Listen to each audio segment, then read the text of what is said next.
ஒமேகா-9 கொழுப்பு அமிலங்களை கொண்டிருக்கும் ஆலிவ் எண்ணெய், சூரியகாந்தி எண்ணெய் மற்றும் அவகேடோ போன்றவை இதய ஆரோக்கியத்தை மேம்படுத்தும் என்று மருத்துவ நிபுணர்கள் தெரிவிக்கின்றனர்.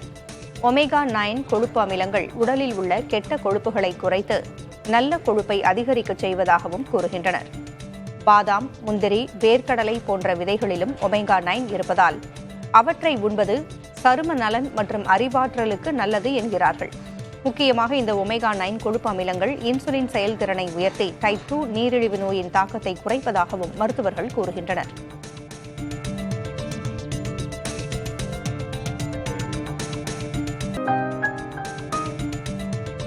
அமெரிக்காவின் கலிபோர்னியா மாநிலத்தில் உள்ள சாண்டியாகோவில் பிரபல காமிக் கதாபாத்திரங்கள், திரைப்பட கதாபாத்திரங்கள் வேடத்துடன் மக்கள் பங்கேற்ற ஊர்வலம் நடைபெற்றது. ஆண்டுதோறும் நடக்கும் இந்த நிகழ்ச்சியை ஏராளமான மக்கள் கண்டு ரசித்தனர். இந்த நிகழ்ச்சி தங்கள் படைப்பாற்றலை வெளிப்படுத்துவதாக உள்ளதாக இதில் பங்கேற்றவர்கள் கூறினர்.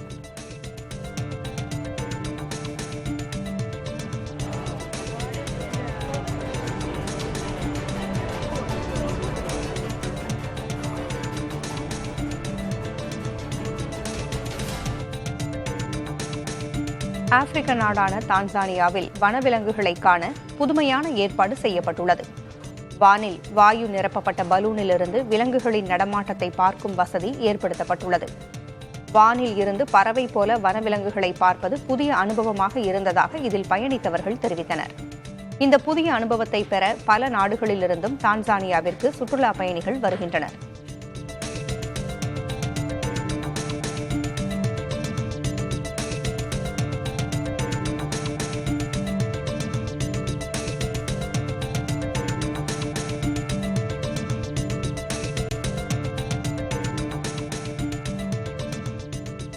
பிரான்ஸ் தலைநகர் பாரிஸில் ஒலிம்பிக் போட்டிகளின் ஓராண்டு நிறைவு விழா கொண்டாடப்பட்டது. இதையொட்டி தொடக்க விழாவின் போது ஒலிம்பிக் சுடர் ஏற்ற பயன்படுத்தப்பட்ட ராட்சத பலூன் துயிலரீஸ் தோட்டத்தில் இருந்து மேலே எழுப்பப்பட்டது. மேலே எழுந்த அந்த பலூனில் காசாவில் இனப்படுகொலையை நிறுத்துங்கள் என்ற வாசகம் ஒளிரூட்டப்பட்டது. இதில் கலந்து கொண்டவர்கள் காசா மீதான தாக்குதலை இஸ்ரேல் உடனடியாக நிறுத்த வேண்டும் என்று வலியுறுத்தினர்.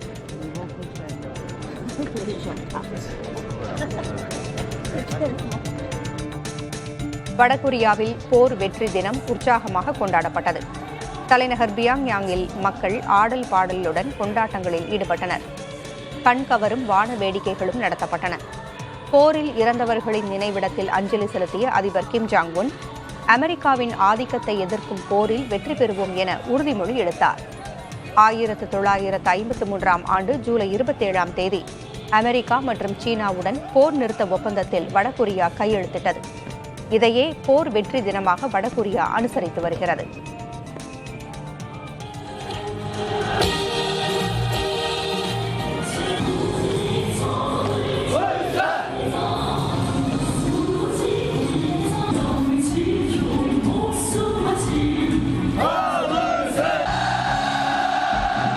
இயக்குநர் எஸ். ராஜமௌலி இயக்கத்தில் மகேஷ் பாபு நடிக்கும் புதிய படத்தின் படப்பிடிப்பு ஆப்பிரிக்க நாடான தான்சானியாவில் நடைபெறவுள்ளது. 100 பேர் பங்கேற்கும் பிரம்மாண்ட சண்டை காட்சி அடுத்த மாதம் படமாக்கப்பட உள்ள நிலையில் அதற்கான ஒத்திகைகள் ஹைதராபாத்தில் நடைபெற்று வருகிறது. தற்காலிகமாக SSMB29 என பெயரிடப்பட்டுள்ள இப்படம் இந்தியாவிலேயே முன்னெப்போதும் இல்லாத அளவில் 1000 கோடி ரூபாய் செலவில் தயாரிக்கப்பட்டு வருகிறது. இரவா நிலையை தரக்கூடிய சஞ்சீவினி மூலிகையை கதாநாயகன் தேடி செல்லும் போது எதிர்கொள்ளும் சவால்களே படத்தின் கதையாகும். இப்படத்தில் கதாநாயகனாக நடிக்கும் மகேஷ் பாபு அக்கதாபாத்திரத்தை ஏற்க 6 மாதங்கள் பயிற்சி பெற்றுள்ளார். பிருத்விராஜ் சுகுமாரன் வில்லனாகவும் பிரியங்கா சோப்ரா கதாநாயகியாகவும் தேர்வு செய்யப்பட்டுள்ளதாக தகவல் வெளியாகியுள்ளது. இப்படத்தின் முதல் பாகம் 2027ஆம் ஆண்டும், 2ஆம் பாகம் 2029ஆம் ஆண்டும் வெளியாகும் என்று எதிர்பார்க்கப்படுகிறது. பாலிவுட் நடிகை கேத்ரினா கைஃப் நெருக்கமான நட்பு மற்றும் உறவில் தனிப்பட்ட சுதந்திரம் அவசியம் என்று கூறியுள்ளார். தான் ஒருபோதும் அடுத்தவரின் தொலைபேசியை தொட்டதில்லை என்று கூறியுள்ள அவர், அவ்வாறு தொட்டால் அது புகைப்படம் எடுப்பதற்காக மட்டுமே இருக்கும் என்றும் தெரிவித்துள்ளார்.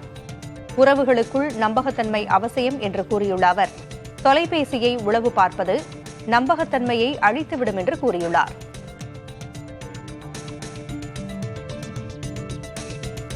திருமணத்திற்கு முன்பாக மும்பையில் சொந்த வீடு வாங்கியது நிதி சுதந்திரம் கொண்டிருக்கும் உணர்வை தந்ததாக நடிகை கியாரா அத்வானி தெரிவித்துள்ளார்.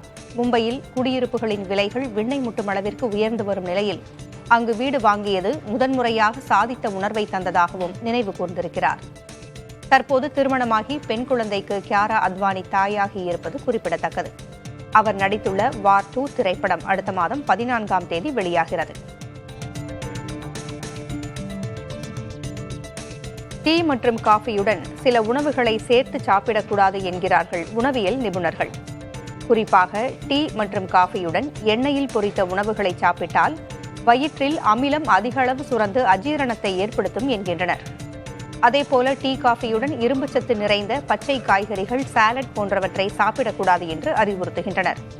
மேலும் ஆல்கஹால், சாக்லேட், ஐஸ்கிரீம், புதினா, தயிர் போன்றவற்றையும் டீ காஃபியோடு சேர்த்து சாப்பிடாமல் இருப்பது நல்லது என உணவியல் நிபுணர்கள் தெரிவிக்கின்றனர்.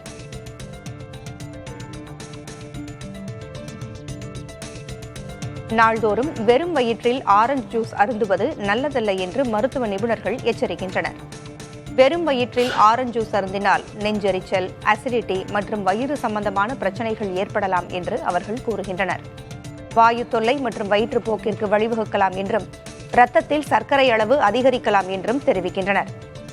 ஆரஞ்சு ஜூஸை வெறும் வயிற்றில் அருந்துவதை தவிர்த்து உணவு அல்லது சிற்றுண்டியுடன் அருந்தலாம் என்றும் நிபுணர்கள் கூறுகின்றனர். இந்தியாவை விட துபாயில் தங்கத்தின் விலை குறைவாக இருப்பது ஏன்? பலருக்கும் எழும் கேள்விக்கு விடையை தெரிந்து கொள்ள எங்களுடன் பயணியுங்கள் சில நொடிகள். துபாய் தங்கம் என்றாலே தனி மவுசுதான். அடர் மஞ்சள் நிறத்தில் மிகவும் நேர்த்தியான கலைநயத்தோடு செய்யப்படும் ஆபரணங்கள் மனதை மயக்கும். இதனால்தான் துபாயை தங்க நகரம் என்று அழைக்கிறார்கள். ஆனால் துபாயில் தங்கச் சுரங்கங்கள் எதுவும் இல்லை என்பது ஆச்சரியமாக இருக்கலாம். பிறகு மலிவாக தங்கத்தை எப்படி விற்கிறார்கள் என்ற கேள்வி எழும். துபாயில் காணும் மினுமினுக்கும் தங்கம் ஆப்பிரிக்கா, துருக்கி, சுவிட்சர்லாந்து மற்றும் ரஷ்யாவில் உள்ள தங்கச் சுரங்கங்களிலிருந்து வாங்குகிறார்கள். அதனை சுத்திகரித்து பின் அழகான ஆபரணங்கள் மற்றும் கட்டிகளாக மாற்றி இந்தியா, சீனா போன்ற நாடுகளுக்கு விற்கிறார்கள். துபாயில் 22 கேரட் ஆபரண தங்கம் 1 கிராமின் விலை சுமார் 8,800 ரூபாயாக உள்ளது. அதே நேரத்தில் இந்தியாவில் அதன் விலை 9,200 ரூபாய் என்ற அளவில் விற்கப்படுகிறது.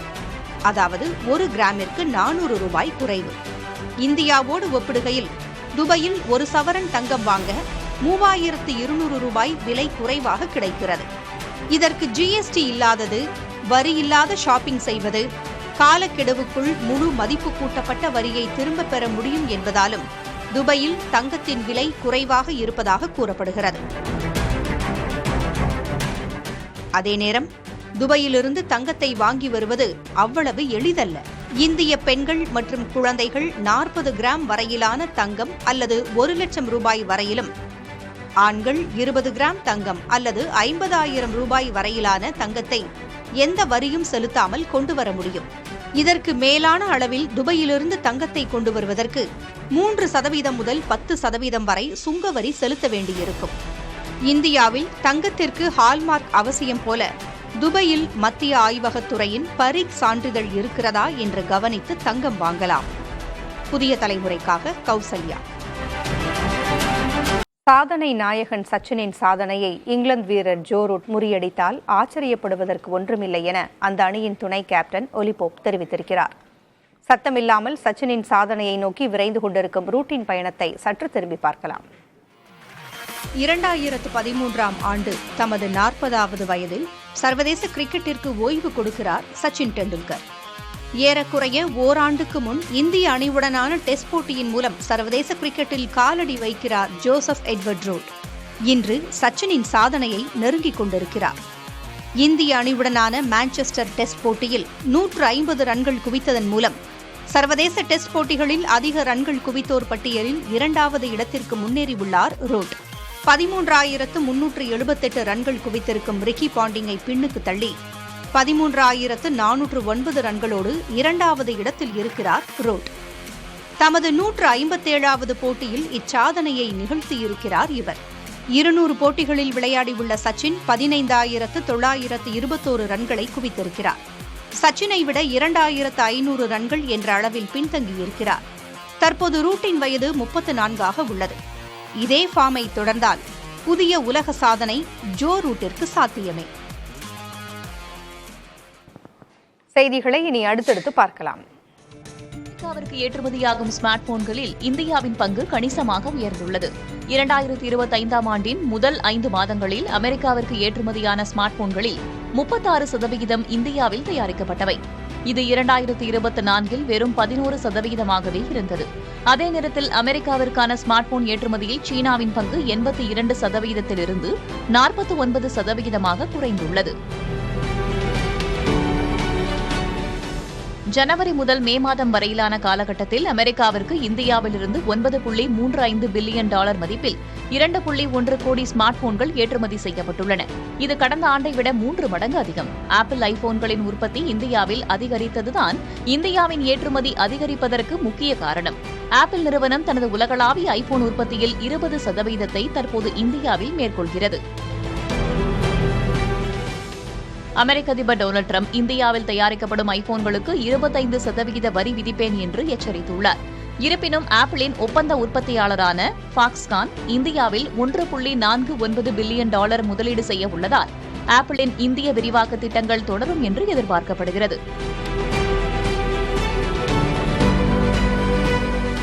இந்தியாவில் மொபைல் உற்பத்தி ஆலைகளின் எண்ணிக்கை 2014-15இல் 2ஆக இருந்த நிலையில் 2024-25இல் 300ஆக உயர்ந்துள்ளதாகவும் இதன் மூலம் உற்பத்தி மற்றும் ஏற்றுமதி கணிசமாக அதிகரித்துள்ளதாக மத்திய அரசு தெரிவித்துள்ளது. குற்றால சாரல் விழா நிறைவின் ஒரு பகுதியாக கண்கவர் நாய்கள் கண்காட்சி நடைபெற்றது. விஸ்வநாதராவ் பூங்காவில் நடைபெற்ற நிகழ்வில் கிரேஹண்ட், டாபர்மேன், கோம்பை, ஜெர்மன் ஷெப்பர்ட் என 29 வகைகளைச் சேர்ந்த 144 நாய்கள் பங்கேற்றன. சிறந்த நாய்களுக்கு மாவட்ட நிர்வாகம் சார்பில் பரிசுகள் வழங்கப்பட்டன. விதவிதமாக கவனம் ஈர்த்த நாய்களை ஏராளமான சுற்றுலா பயணிகள் கண்டு ரசித்தனர். அண்மை செய்திகளுக்கு இணைந்திருங்கள். புதிய தலைமுறை.